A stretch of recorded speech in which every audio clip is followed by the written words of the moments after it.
ડુંગરી શાળાના આચાર્ય શ્રી અયુબ ખાન પઠાણના બાળવાર્તા સંગ્રહ જીવન પાથેયનો વિમોચન સમારોહ યોજાયો.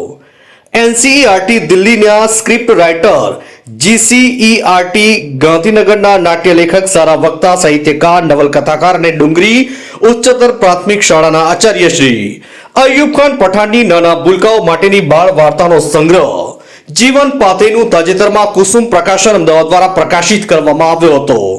જે પુસ્તક વિમોચન મામલતદાર અને executive magistrate Shri Mangrol doctor HV Chavda સાહેબના વરદસ્તે કરવામાં આવ્યું હતું.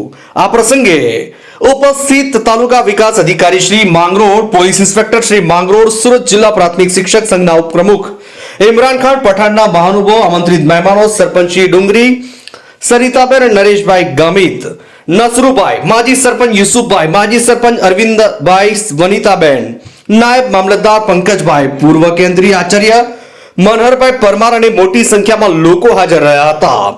ઉપસ્થિત તમામ જનોએ લેખક, શિક્ષક અને બાળવાર્તાકાર અયુબ ખાન પઠાણની કલમને બિરદાવી હતી અને હજુ વધુ પુસ્તકો લખે એવી શુભેચ્છાઓ વ્યક્ત કરી હતી. માંડવીથી ટીવી 92 ગુજરાતના ડાયરેક્ટર એન્ડ જર્નાલિસ્ટ દિવાન આકીબભાઈનો રિપોર્ટ.